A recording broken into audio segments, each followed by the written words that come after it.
Bismillahirrahmanirrahim. Assalamualaikum warahmatullahi wabarakatuh. Alhamdulillah wassalatu wassalamu ala Rasulillah wa ala alihi wa sahbihi wa man nasarahu wa wala.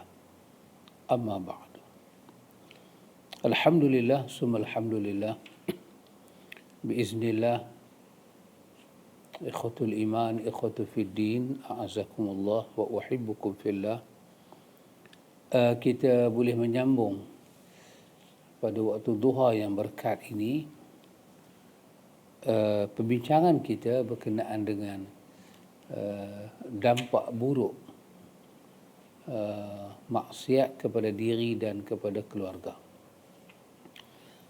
Kita berbincang tentang tajuk yang ke-8 bahawa maksiat yang tidak ditaubatkan itu, yang tidak disusuli dengan al-hasanat, dia akan menarik barakah dalam hidup. Termasuk barakah dalam umur, barakah dalam rezeki, ilmu, dalam amal, dan sehinggakan barakah dalam ketaatan. Dan kita telah melihat ayat 96 daripada surah Al-A'raf yang bercakap tentang iman dan taqwa itu menyumbang kepada barakah dalam hidup. Dan kita juga telah melihat, ikhwan, bahawa kenapa barakah itu kita penting dan kita perlukan dalam hidup. Kerana para ulama kita menyatakan bahawa hakikat hidup adalah hidup hati. Kalau hati itu mati, maka kehidupan orang itu sebenarnya telah mati. Kalau hati dia hidup, segak, maka artinya kehidupan dia berjalan. Allah Jalla wa'ala menyebut dalam An-Nahli 21 tentang Allah menyatakan amwatun ghairu ahya, tentang orang kafir itu. Allah kata sebenarnya amwat, mereka mati. Ghairu ahya, mereka bukannya hidup. Jadi banyaklah orang yang sampai di hari akhirat yang menyatakan ya laitani qaddamtu li hayati, menyesal, berduka cita, mengharapkan alangkah baiknya ketika mereka hidup di dunia mereka dapat melakukan ketaatan demi ketaatan. Tapi hakikatnya ketika mereka hidup di dunia, hidup mereka itu penuh dengan kesibukan. Ishtaghala bil ma'asi. Dia sibuk sangat-sangat. Busy sangat-sangat. Busy dengan apa? Busy dengan maksiat.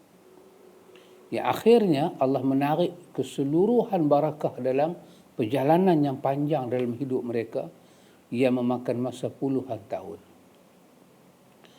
Maka pada waktu ini, ikhwan, kita sedang menyambung kita yang pakai buku ini pada muka surat 28. Masih kita ambil tajuk ke-8 itu. Kita perpanjang ke sedikit perkara yang ke-8 ini, iaitu maksiat mengambil barakah dalam hidup. Penulis menyatakan firman Allah dalam surah Jin ayat ke-16, wa allaw istaqamu ala tariqati la asqainahum ma'an ghadaqa. Dan sekiranya mereka tetap berjalan lurus di atas jalan itu, yakni jalan agama, nescaya kami akan mencurahkan kepada mereka air yang cukup. Ini ayat untuk menunjukkan kepada kita ketaatan itu membawa kita ke mana? Iman dan takwa bawa kita ke mana? Kepada barakah.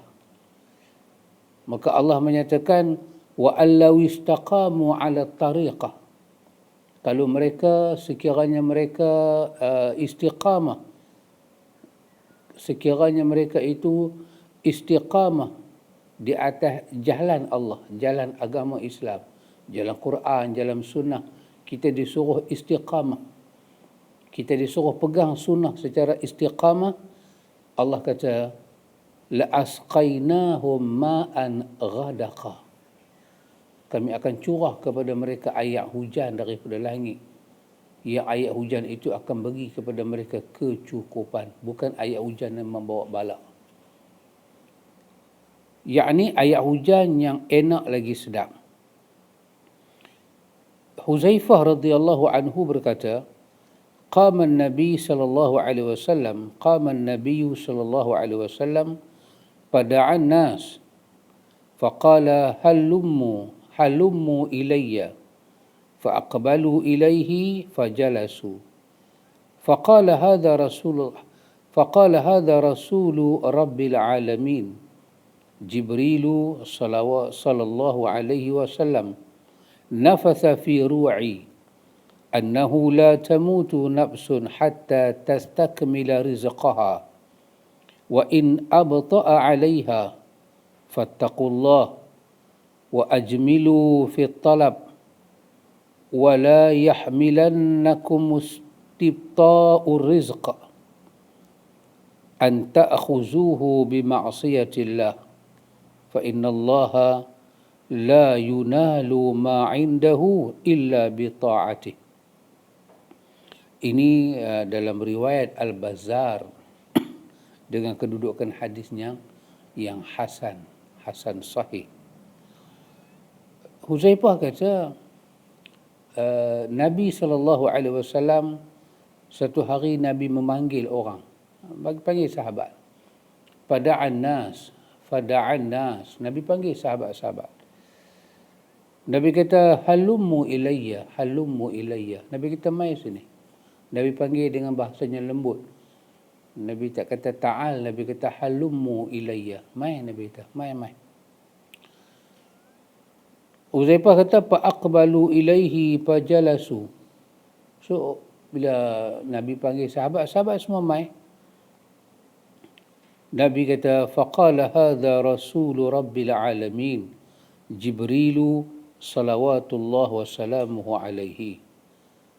Nabi kata, ini adalah utusan Rabbul Alamin.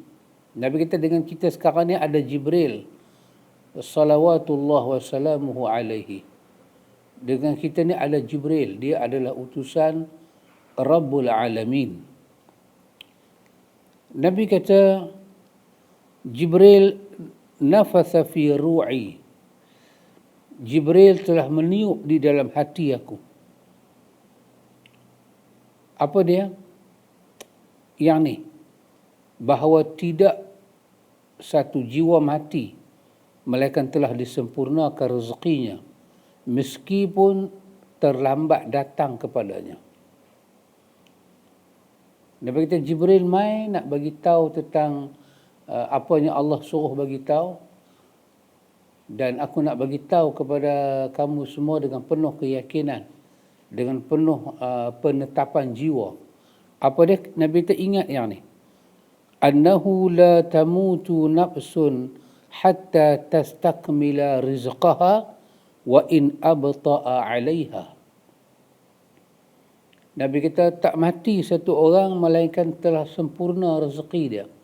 Walaupun masa dia hidup rezeki itu datang agak lewat.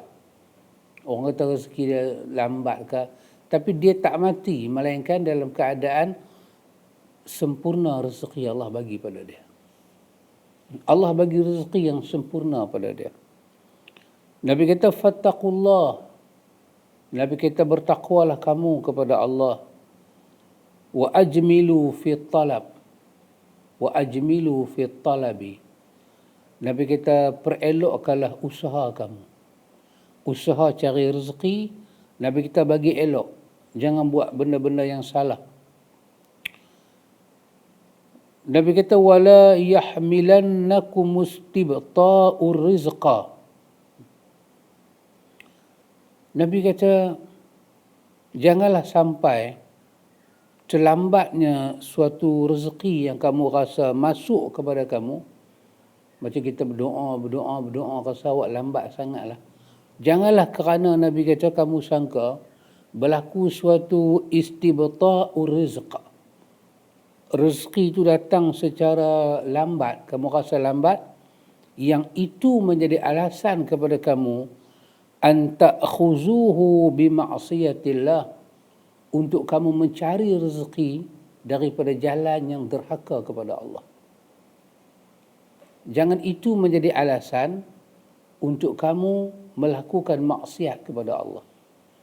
So kerana kalau tak buat benda macam, kalau tak bagi rasuah lah, tak bagi apa, lambat rezeki datang. Lambat. Nabi kata, ajak diri kita, janganlah itu kamu jadikan alasan untuk kamu mengambil maksiat kepada Allah. Jangan, Nabi kata. Fa innallaha la yunalu ma 'indahu illa bi ta'atihi.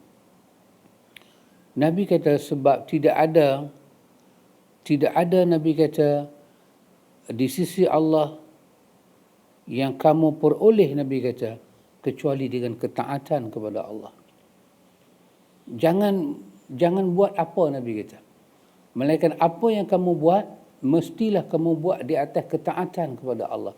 Kamu kena patuhi peraturan ketaatan itu. Allah hantar Rasul untuk bimbing kamu. Maka apa Rasul bawa? Ma atakumur rasulu fakhuzuhu wa ma nahakum anhu fantahu. Kita telah ada bimbingan ayat itu. Pasal itu selalu kita kena tengok Rasul, dalam hal kehidupan, dalam hal itu, dalam hal ini, kena tengok Rasul. Ma atakumur rasulu fakhuzuhu. Apa sahaja yang datang daripada jalan Rasul, itu kita ambil. Kalau betul benda ni daripada Nabi, Rasulullah bawa, Muhammad bin Abdullah salawatullah wassalamuhu alaihi bawa, ambil. Tapi wa ma nahakum anhu fantahu. Apa yang Nabi larang kamu, Nabi tak bagi kita buat. Nabi seumur hidup mengajak kita menjauhi benda itu. Maka fantahu, maka jauhi. Kadang-kadang dalam hidup Nabi ni kita tengok Nabi bersungguh-sungguh menjauhi benda itu. Bersungguh-sungguh jauhi benda itu. Maka kita jauhi. Nabi sampai pesan pada kita, iyyakum wal bid'ah. Hati-hati kamu dengan bid'ah. Meninggalkan petunjuk Nabi, kemudian mereka satu jalan baru, yang jalan itu seolah-olah macam petunjuk Nabi. Digunakan jalan itu untuk mendekatkan diri kepada Allah. Ini bid'ah. Muhdatsatul umur. Nabi kata seburuk-buruk benda adalah muhdatsatul umur. Wa syarrul umur muhdatsatuha. Seburuk-buruk benda. Ini yang kata ini, ikhwan, adalah Rasulullah. Yang kata ini adalah kekasih Allah, Nabiullah, Rasulullah, Muhammad bin Abdullah wa Rasulullah, salawatullah wa salamuhu alaihi. Salawatullah bermakna selawat dari Allah, wa salamuhu, keselamatan, salam daripada Allah, alaihi, ke atas Muhammad bin Abdullah wa Rasulullah. Maka dia yang kata, syarrul umur muhdatsatuha. Urusan yang paling buruk, pekerjaan yang paling buruk ialah meninggalkan petunjuk Muhammad, kemudian mereka satu jalan baru yang direka itu seolah-olah macam petunjuk Muhammad, tapi bukan, itu rekaan. Diambil yang direka itu dengan hawa nafsu dan fikiran dan ditinggalkan petunjuk Muhammad. Nabi kata syarrul umur, ini adalah urusan yang paling buruk. Wa kullu bid'atin dhalalah. Setiap pekerjaan yang direka-reka macam ni, Nabi kata, yang pakai nama Nabi, yang nak bagi sama macam jalan Nabi, sedangkan jalan Nabi tu dah ada. Kenapa nak pergi reka, nak bagi sama lagi? Tak perlu reka, ikut sahaja. Yang macam ni Nabi kata dhalalah. Ini adalah satu kesesatan. Yang macam ni ikhwan, Nabi selalu bagi ingat pada kita, jauhi. Maka datang petunjuk Al-Quran. Wa ma nahakum anhu fantahu. Yang Muhammad larang kamu, bersusah payah Muhammad minta kamu jauhi, fantahu, kamu jauhi. Maka Nabi pesan pada kita, ikhwan, jangan sekali-kali mencari rezeki daripada cara yang salah. Jangan. Kalau kita dapat rezeki yang jalan betul ini bermakna dengan jalan syariat, dengan hukum dia, dengan ketaatan pada Allah, kita dapat tu tak seberapa. Bila rezeki kita dapat tu tak seberapa, ikhwan, kita angkat tangan mohon pada Allah. Kita kata, ya Allah, cukupkanlah. Allah mampu melakukan keajaiban pada kita. Allahumma aghnini bihalalika an haramik wa bifadlika amman siwak. Kita kata, ya Allah, cukupkanlah aku dengan benda yang halal daripada benda yang haram, dan dengan kurniamu, ya Allah, daripada segala yang lain. Minta pada Allah supaya Allah cukupkan kepada kita daripada yang halal ini. Aghnini bihalalin. Cukupkanlah saya dengan yang halal ni, ya Allah, daripada yang haram. Bagilah diri saya ni tak terliok, tak teringin pun, tak ada semangat pun, tak ada perasaan pun nak ambil rezeki dengan cara yang salah. Tutupkanlah hati saya serapat-rapatnya. Yang mana hang bagi, ya Allah, walaupun nampak mata kata sikit, ya Allah, hang cukupkanlah. Untuk saya makan, keluarga makan, anak pinak makan, untuk jadi hidayah sepanjang keturunan ini. Minta pada Allah, ikhwan. Ud'uni astajib lakum. Bila kita minta, Allah kata dia nak bagi, maka dia akan bagi. Mungkin rezeki itu, orang tua-tua kata secupak tak jadi segantang, tetapi secupak itu boleh ada barakah. Segantang itu boleh ada barakah. Kerana kita iman, kita takwa, kita yakin kepada Allah Ta'ala, Allah bagi barakah. Barakah yang cukup. Kita makan kenyang, alhamdulillah. Sampai kita tak teringat nak makan lagi, kenyang. Kita makan tengah hari, kita kenyang sampai malam. Itu adalah barakah Allah Ta'ala bagi. Maka kerana itu Nabi pesan di sini apa dia, ikhwan? Nabi kata, janganlah, Nabi kata, wala yahlimannakum istibta'u rizqa an ta'khuzuhu bima'siyatillah.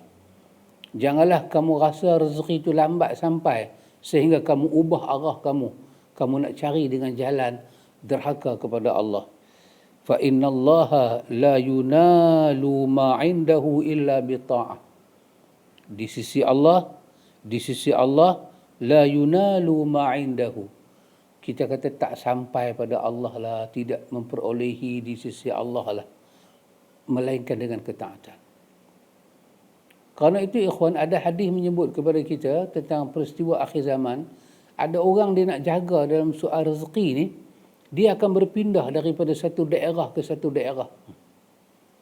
Bahkan dia mungkin berpindah daripada satu lembah ke satu lembah, satu puncak bukit ke satu puncak bukit. Kerana kalau dia duduk juga di sekitar dia, maka mereka akan hina dia kerana kesusahan hidup dia. Dan mereka akan memaksa dia mencari rezeki dengan jalan mereka. Ikhwan, penulis kata, kelapangan rezeki dan amal itu bukanlah kerana banyaknya, tetapi kelapangan rezeki itu kerana keberkahannya. Panjang umur itu bukan kerana banyak bulan dan tahun, tapi sejauh mana waktunya. Kerana Allah, dan dengan seizin Allah, itulah kehidupannya dan umurnya yang sejati. Kemaksiatan kepada Allah Azza wa Jalla itu hanyalah faktor hapusnya keberkahan rezeki dan umur. Sebab syaitan diberi kuasa terhadap kemaksiatan dan para pelakunya. Kerana kuasanya atas mereka, segala sesuatu yang berhubung dengan syaitan dan diiringinya, maka keberkahannya terhapus. Segala sesuatu yang dilakukan bukan kerana Allah, maka keberkahannya juga tercabut. Betul, ikhwan. Sehingga kan para ulama kita sebut apa, ikhwan? Sehingga kan kalau kita mempunyai niat yang bukan kerana Allah, maka hati kita hilang barakah. Kalau kita ada niat yang bukan kerana Allah, hati kita itu hilang barakah. Segala waktu yang disibukkan orang mukmin dengan ketaatan kepada Allah Ta'ala, maka itu adalah waktu yang diberkahi untuknya. Sebaliknya segala waktu yang disibukkan seorang hamba dengan kemaksiatan kepada Allah, waktu itu waktu yang sangat rugi atasnya. Kerugiannya hakiki adalah kemaksiatan kepada Allah Ta'ala. Sedangkan keberkahan adalah ketaatan dan ketakwaan kepada Allah Jalla wa'ala. Kesemuanya melibatkan maksiat, dia kata, adalah rugi semata-mata. Rugi semata-mata. Tapi kalau rugi dunia, lain bab, ikhwan. Tapi kalau rugi akhirat, yang Quran sebut pada kita kan, Nabi Allah Adam baca doa, Rabbana zalamna anfusana wa illam taghfir lana wa tarhamna lanakunanna minal khasirin. Lanakunanna minal khasirin bermakna khasirin, bermakna al-halikin, orang yang binasa akhirat, orang yang kena azab, orang yang masuk neraka, orang yang duduk dalam sengsara derita. Maka bila satu orang tu dikatakan rugi hidup dia, rugi masa dia, rugi waktu dia, dia balik akhirat, maka kesemua itu akan menjadi penderitaan pada dia. Maka untuk bawa balik, untuk tampung balik kerugian itu, penulis kata pada kita, ikhwan, dia kata hanya ketaatan dan taqwa sahaja boleh mengimbang balik. Itu berdasarkan Al-A'raf, surah Al-A'raf ayat 96. Walau anna ahlal qura amanu wattaqau lafatahna alaihim barakatin minas samai wal ardi. Dari Muaz bin Jabal radhiyallahu an, dia berkata, Nabi sallallahu alaihi wasallam berpesan padaku dengan 7 kalimat. Dia menyebut di antara pesanan Nabi kepada Muaz, Nabi kata, iyyaka wal ma'siyah fa inna bil ma'siyati halla sakhatullah. Nabi kata, hati-hatilah. Iyyaka wal ma'siyah. Nabi kata, hati-hatilah. Hati-hatilah engkau dengan dan maksiat. Hati-hatilah engkau dari maksiat.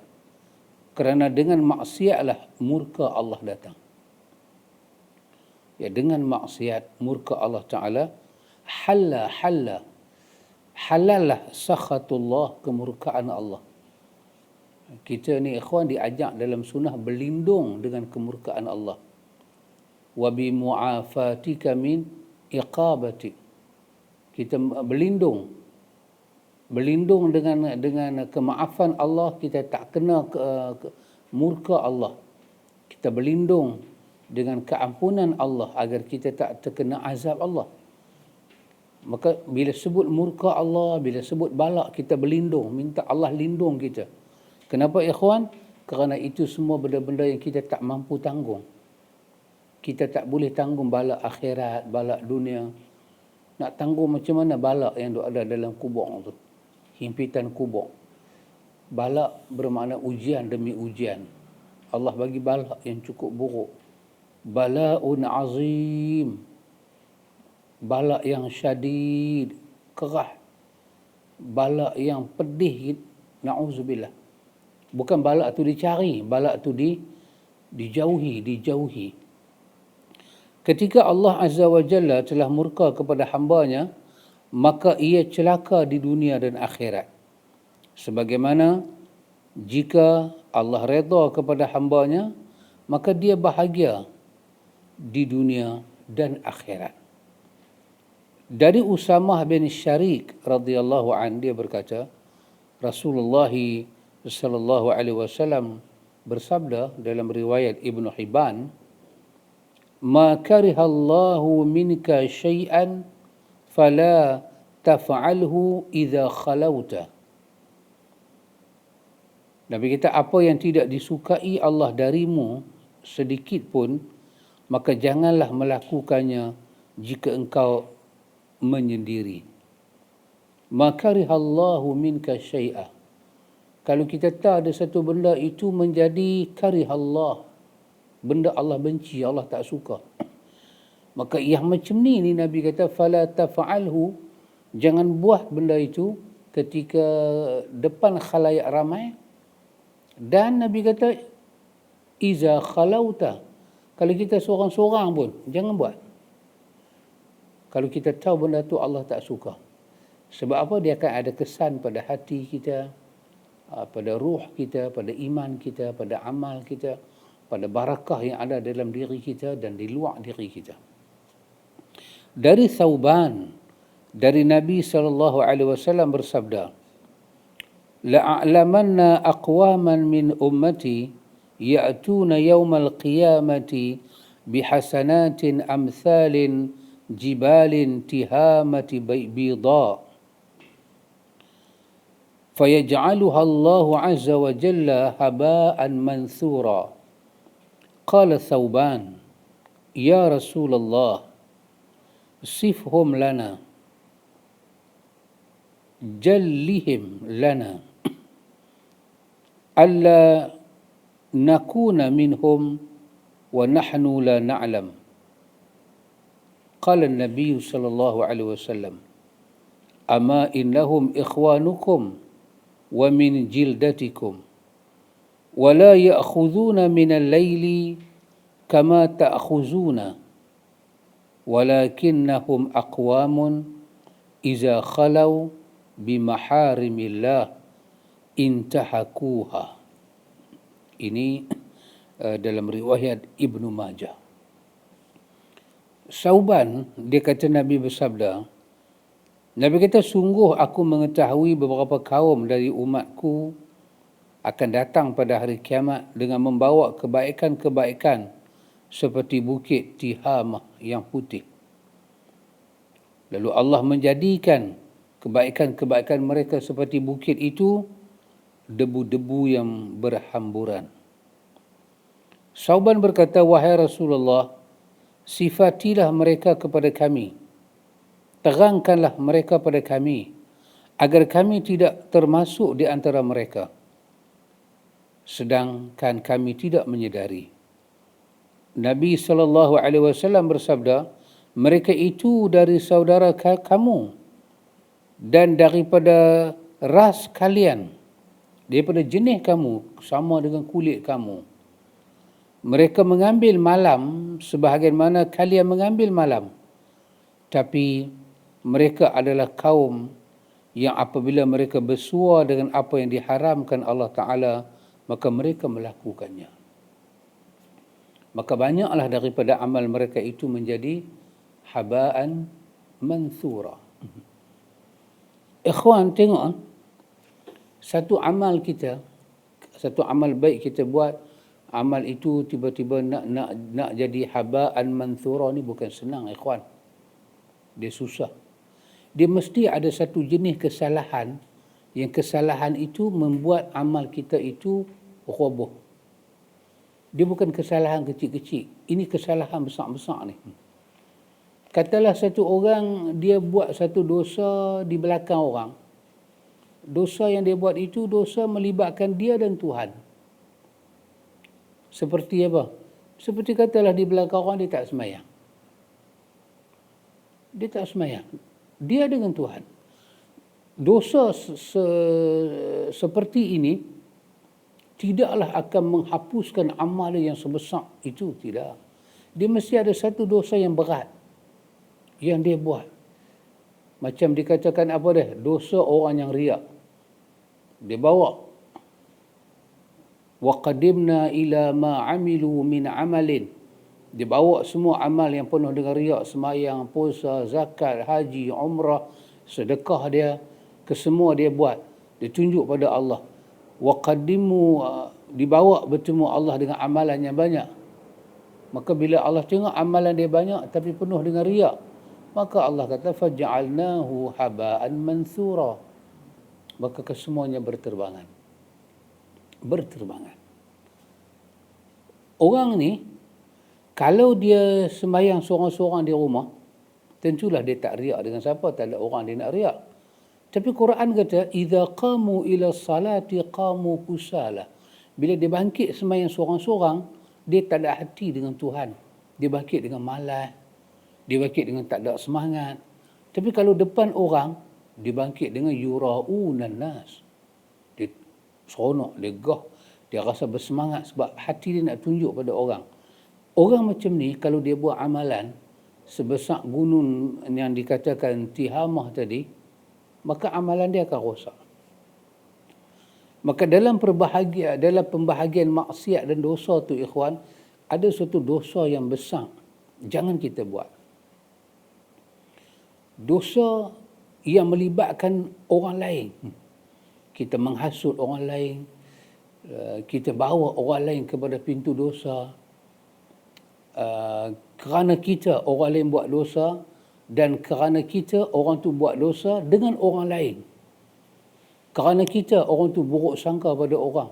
Dia cerca orang tu. Dia cerca, dia pun tak tahu orang tu betul ke orang tu salah. Tapi kerana hasutan kita. Yang dosa yang macam ni ikhwan akan makan amal kita segunung. Macam mana pun amal kita. Kita akan balik kepada Allah dalam keadaan tak ada amal.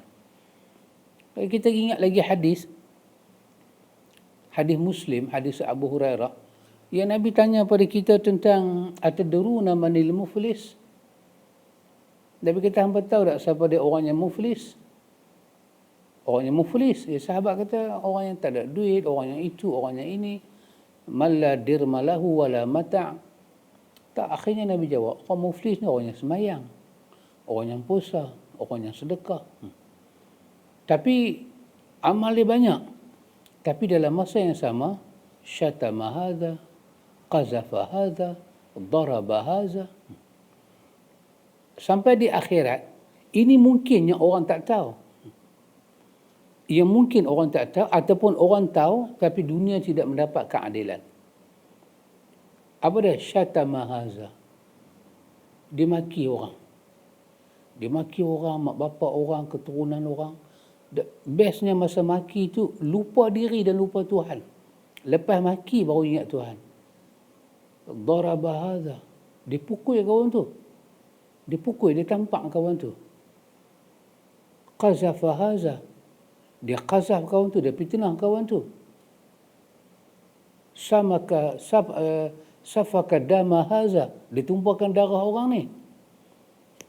Mungkin anak dia tak tahu, bini dia tak tahu. Khianat yang dia buat tu banyak mana. Dia mungkin siapa pun tak tahu. Usaha-usaha khianat yang orang lakukan untuk penjatuh satu orang. Kerana dia benci ke satu orang tu, dia tengok ada ruang macam mana dia boleh penjatuh kawan tu. Maka dia guna ke semua tu dan akhirnya berjaya. Dia siapa pun tak tahu, dia buat secara sulit. Esok bangkit depan Tuhan. Dengan amal dia pergi umrah lah, dia itulah, dia inilah. Kesemua itu dalam riwayat ni kata apa ikhwan? Dalam riwayat ni kata jadi haba'an mansura. Ini ikhwan, dalam riwayat kita baca tadi, siapa yang dengar benda ni? Yang dengar benda ni Sauban. Ada tengok Sauban kata apa pada Nabi? Sauban kata, ya Rasulullah, sifuhum lana. Tolonglah sebut kepada kami siapa dia, sifatkan kepada kami golongan ini. Supaya apa? Supaya kami tak jadi macam mereka. Kami takut dalam keadaan tak sedap kami jadi macam orang ni. Beramal banyak tapi habis boom akhirat. Maka Nabi pun menyebut, mereka ni orang macam kamu. Warna kulit kamu. Orang biasa macam kita. Tapi mereka ni suka melakukan dosa di belakang orang. Kerana tu ikhwan, perkataan dosa di belakang orang ni, iza khalau bi maharimillah ni, dia ada berbagai makna. Dia ada satu makna yang dia buat itu ke semua yang dilarang oleh Allah. Tapi dalam bentuk apa ikhwan? Dia bukan dalam bentuk zina. Dia bukan dalam bentuk minum arak. Dia bukan dalam bentuk buat benda-benda haram lain. Tapi di belakang orang, bagaimana dia merancang bagi rosak hidup orang tanpa siapa pun tahu. Di belakang orang, sengap-sengap dia angkat telefon, dia telefon satu pihak, dia bagi tahu, hantar tak dia ni siapa dia. Di belakang orang, iza khalau, bila dia bersendirian di belakang orang, dia buat benda yang Allah haram. Apa dia benda Allah haram? Bukan zina saja, ikhwan. Bukan minum arak saja. Bukan main judi saja.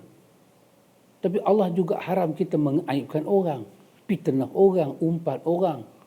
Kita buruk sangka pada orang, kita jaja keburukan orang. Iza khalau, bila dia bersendirian, dia mula fikir macam mana nak jadikan musuh dia itu.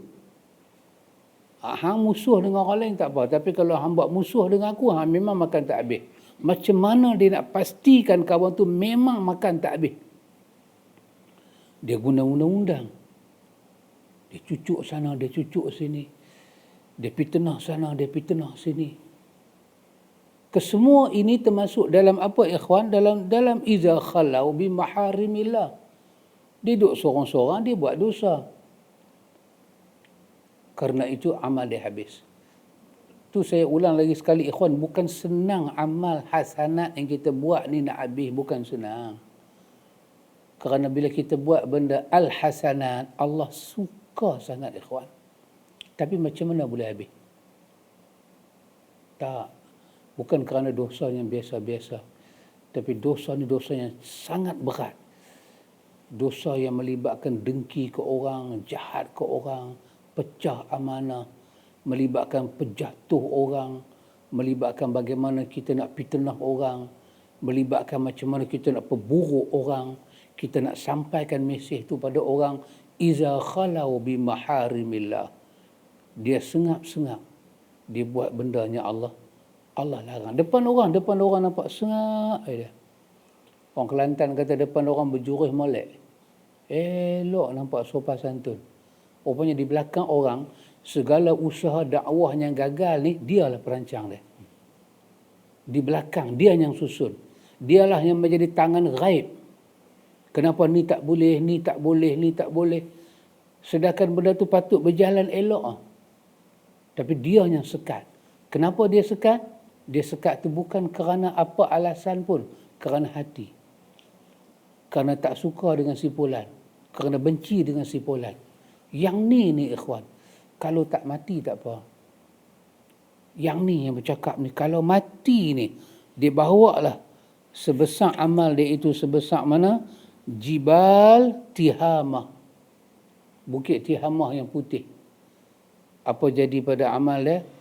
Allah jadikan amal itu haba'am manthura.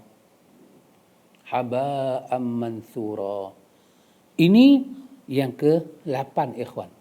Bahawa hilang barakah hidup, hidup jadi kucak kacir, kesemuanya ada, rezeki ada, duit ada, kaya ada, nama ada, terkenal, tapi hidup tak aman. Masalah tak selesai. Lepas masalah barakah. Barakah tak ada. Bila kita duduk dalam kondisi itu, ikhwan, barakah tak ada, maka kita nak kena fikir. Beristighfar kepada Allah. Yang ke-9, penulis kata, kesan dosa ni apa dia? Penulis kata, hilangnya rasa malu. Hilangnya rasa malu. Dahsyat, ikhwan. Hilang rasa malu, sedangkan kita tahu bahawa akhlak itu adalah kemuncak kehidupan. Nilai paling tinggi, benda yang paling bermanfaat, dia akan tolong kita di hari akhirat adalah akhlak. So ada kaitan. Ada kaitan antara sifat malu dengan akhlak. Nabi SAW bersabda, likulli dinin khuluqa wa khuluqul islami al-haya'u. Ini dalam riwayat Ibnu Majah. Nabi kata tiap-tiap agama memiliki akhlak. Ada dia punya budi dia, luhur dia. Dan akhlak Islam itu adalah sifat malu. Pasal itu ikhwan, dalam Islam ni dia tidak ada ibadat pada Allah sampai telanjang, tak ada. Malu. Ibadat pada Allah ni sampai jadi lupa diri macam orang gila, tak ada, ikhwan. Pasal Islam kawal kita dengan akhlak, nama dia malu. Kita nak ibadat pada Allah, tapi nak ibadat pada Allah sampai runtuh akhlak, dah. Nak mendekatkan diri pada Allah sampai kita nak kena makan najis. Tak ada. Kita nak ibadat pada Allah, nak dekat diri pada Allah sampai kena picum kaki orang. Tak ada dalam Islam. Ibadat apa kita nak buat? Dalam Islam ni kita nak dekat diri pada Allah sampai perangkat kena ambil kasut buah atas kepala. Tak ada. Ibadat apa? Kita sayang mak kita, sayang pak kita. Sampai kita pergi kucuk tapak kaki dia. Kenapa nak masuk syurga? Tak. Ya Allah suruh kita buat dengan mak bapak adalah wabil walidaini ihsana. Bukan kucuk tapak kaki, tapi buat baik. Itu akhlak. Maka lepas tu Allah bagi tahulah apa dia wabil walidaini ihsana. Bila mak bapak dah tua, jangan kata janganlah herdik keduanya. Jangan cakap kasar. Gunalah qaulan kariman. Rendahkanlah sayap kita depan mak bapak kita, suara kita. Baca doa kepada keduanya. Itulah wabil walidaini ihsana. Maka kerana likulli dinin khuluqa wa khuluqul islami al-haya, dan khuluq akhlak dalam Islam ini adalah malu. Kita kata pekerti dalam Islam macam rukun negara tu yang last kali ditutup dengan kesopanan dan kesusilaan. Khuluq wa khuluqul islami al-haya'u. Akhlak, budi dalam Islam itu dikawal dengan sifat malu. Malu adalah unsur kehidupan hati dan dia adalah pokok segala kebajikan. Hilangnya malu adalah hilangnya kebaikan sepenuhnya. Kehidupan hatilah yang menghalangi segala keburukan yang masuk, yang merosakkan hati. Sebab orang yang hidup itu jelas terpengaruh dengan keburukan. Tapi dia memiliki kehendak yang menghalanginya dari melakukan keburukan. Berbeza dengan hati yang tidak hidup. Maka dia tidak memiliki kehidupan dan tidak memiliki keimanan yang bisa menghalaunya dari hal itu.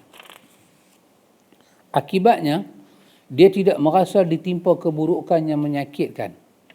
Karena itu engkau melihatnya merelakan isteri, puteri dan saudara perempuannya bertabaruj, berbaur, yakni ikhtilat dengan kaum laki-laki bercampur. Menemui mereka dan mereka menemuinya sehingga keburukan dan balak menjadi besar. Di antara perkara itu ialah media-media buruk yang dibawa masuk seorang Muslim ke dalam rumahnya. Lalu media itu mendidik isteri dan puterinya dalam melenyapkan rasa malunya. Dia menjadikannya berdiam siang dan malam untuk menonton siaran-siaran nista dan suara-suara dosa yang bekerja dalam hati dengan lebih besar dibandingkan racun dalam tubuh tanpa ada pengawasan. Duhai, betapa besarnya musibahnya, betapa besarnya kerugian. Banyak kaum muslimin diuji dengannya dan syaitan telah menjerat banyak orang dengannya.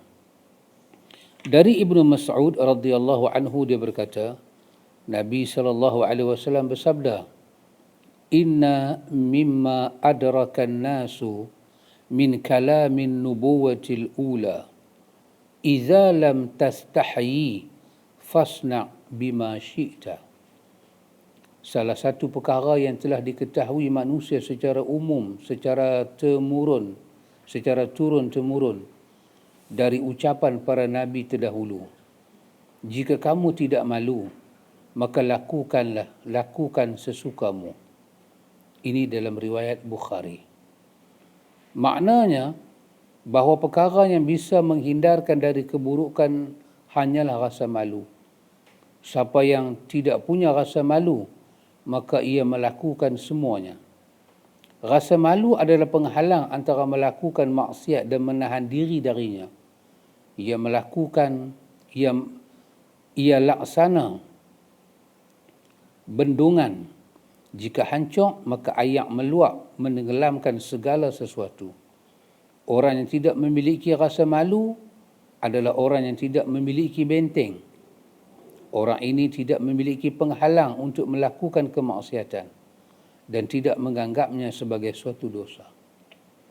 Ikhwan, ini adalah perkara yang ke-9. Iaitu apa dia? Maksiat bila dibuat tanpa taubat, dia buat tanpa taubat, tanpa istighfar, akhirnya dia ubah iklim hati. Apa dia? Malu. Sampai Nabi kata, ada perkataan Nabi kata, perkataan ini Nabi kita dipanggil dengan perkataan min kalabin nubuwatil ula.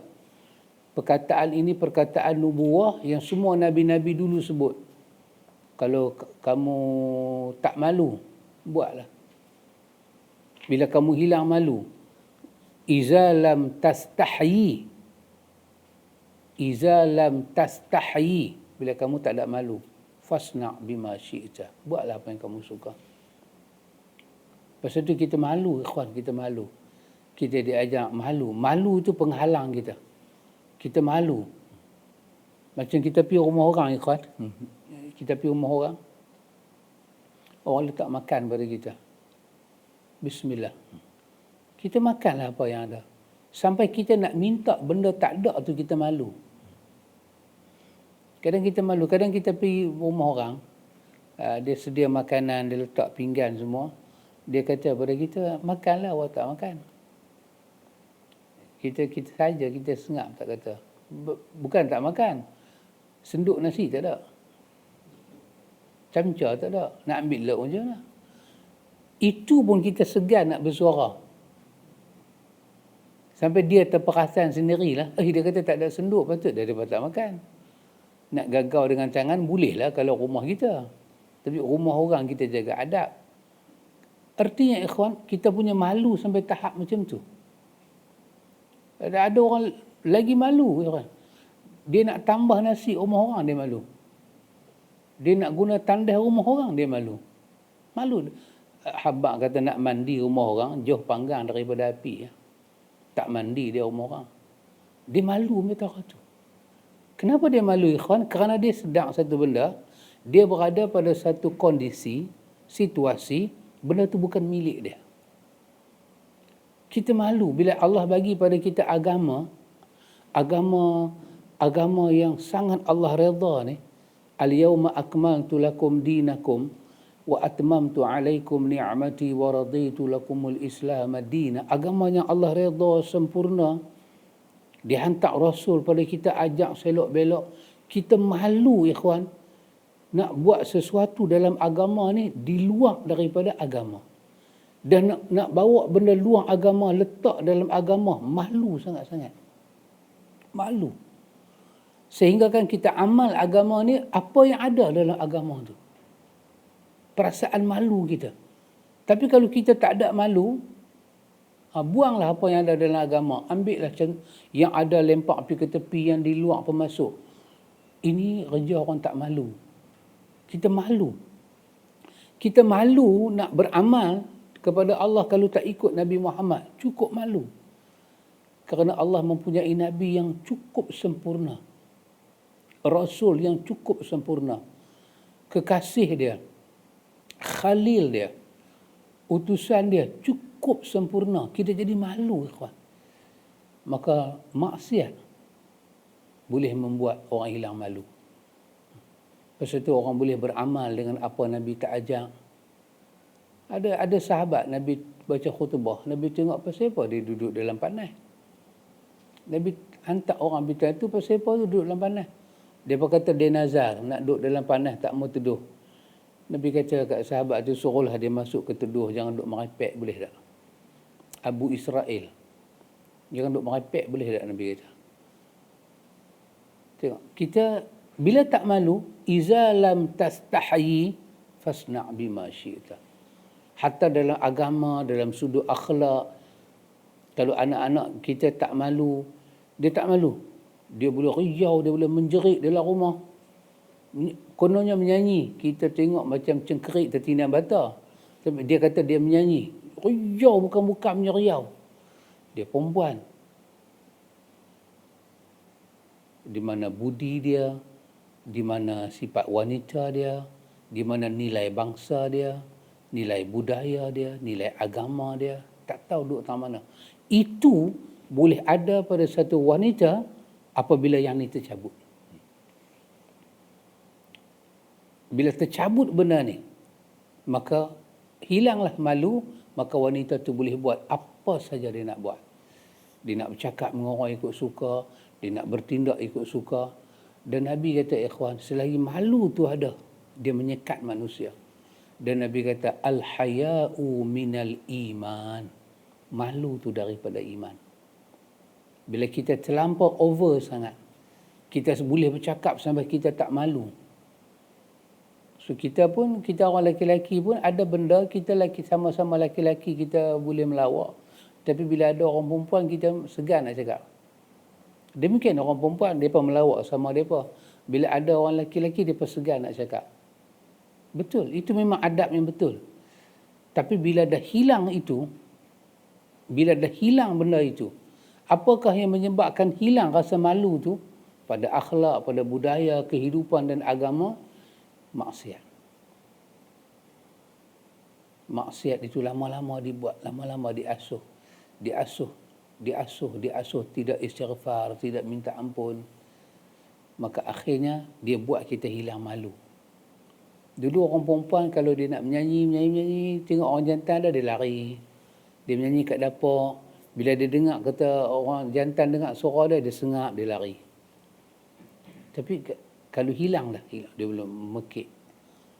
Daripada dalam rumah, luar rumah, pada luar rumah, dalam kampung, dalam daerah, dalam negeri, atas pentas. Kalau lagu tu sopan-sopan tak apa. Tapi kadang-kadang dia menyanyi tu, tak tahu dia kena histeria ke dia menyanyi ke. Lagu apa dia menyanyi pun tak tahu. Kalau takat orang menyanyi lagu biasa macam kita dengar penyanyi lama-lama tu, macam kita dengar Datin Rafi'ah Buang ke, biasa-biasa kita dengar lagu tu, biasalah dengar, tak menjerit apa-apa, tenang je orang menyanyi. Walaupun mereka perempuan, mereka menyanyi dengan tenang aja, sopan. Dan saya masih ingat dalam dunia ni orang kata apa? Orang kata nak cari penyanyi sopan, sesopan Datin Rafi'ah Buang ni mana ada. Zaman tu lah. Zaman tu. Dia dengan tertib dia, dengan pakaian dia, dengan kesopanan dia, kesusilaan dia. Pendek kata rukun negara tu ada kat dia. Kesopanan dan kesusilaan. Tapi lepas itulah pi'ah-pi'ahnya mai lepas ni. Tak tahu apa. Pakaian duduk tang mana, lirik duduk tang mana, rasa lirik duduk ke laut, dia duduk tang tasik. Riau macam cengkerik, tertinam bata. Tak ada pun, tak ada moral pun. Ada filem-filem tak ada moral pun. Macam tu juga. Kenapa ini terjadi? Kita belajar. Ibn Qayyim sebut kerana tak ada malu. Dalam hadis Nabi sebut hilang malu. Maka malu tu boleh hilang macam mana, ikhwan? Malu ni nak hilang susah, ikhwan. Macam mana dia boleh hilang? Dia boleh hilang kerana pembajaan kepada maksiat. Dia tak berhenti dekat tu, ikhwan. Dia pergi kepada perkara yang ke-10. Penulis kata, perkara yang ke-10 apa dia? Kemaksiatan menghilangkan kenikmatan. Ya. Nanti saya akan terang sedikit apa makna nikmat dulu. Atau pernah tengok tak satu masa ataupun satu keadaan lah, mungkin tak semua orang jumpa, kita hidang satu makanan. Tuan rumah lah hidang satu makanan. Kita lah. Kita hidang satu makanan, kita masak. Anak cucu balik makan. Dalam banyak-banyak yang makan tu, ada satu dia buat muka. Dia kata, mak tak ada benda lain nak masak. Semua masak benda orang tak suka. Pernah tak jumpa keadaan lagu tu? Sama ada berlaku pada anak cucu ke, jiran ke, kawan-kawan ke. Ini di antara contoh pada ikhwan. Contoh Allah tarik nikmat. Nikmat apa? Dia tak rasa hidangan itu daripada Allah. Yang dia rasa apa dia? Tekak aku tak boleh masuk. Dan dia tak akan jadi lagu tu. dia tak akan boleh sampai menolak rezeki Allah kalau maksiat itu tak tinggi dalam diri dia. Maka akhirnya ikhwan, orang tengok kemaksiatan itu menghilangkan nikmat. Sikit demi sikit nikmat Allah tarik. Nanti kita tengok nikmat apa lagi Allah tarik kerana maksiat. Nikmat kerohanian, nikmat ikhlas, ikhlas dalam persahabatan, ikhlas dalam melakukan kebajikan. Pasal itu Quran kata, la tubtilu sadaqatikum bil manni wal aza. Bila Allah tarik nikmat batin ni, maka orang bila bagi sedekah, lepas tu dia akan ungkit. Dia ungkit dan dia ungkit dan dia ungkit. Ya subhanallah. Kita akan tengok. Rupanya maksiat itu boleh menghilangkan kenikmatan. InsyaAllah ikhwan, kalau Allah Ta'ala beri pada kita masa, Allah beri kesihatan, kita sambung besok pada perkara ke-10, kemaksiatan menghilangkan kenikmatan. Tak banyak ikhwan, penulis letak ni 17. Kalau kita dah masuk 7, 10 dah, bermakna lagi 7. Lagi 7 tu 7 kali habis. 7 kali habis. Habis kitab lah, bukan habis kelas. Ramadan panjang, macam Pakcik Din kata, Ramadan panjang. Ramadan panjang. Dia satu madrasah yang panjang. Tapi kita cuba hayati apa yang kita duk baca. Betul tak ikhwan? Kerosakan itu berpunca daripada penderhakaan kepada Allah dan akhirnya hilang kesentosaan hidup. Dan kita sedang membaca, boleh tak kita repair balik benda yang dah rosak ni?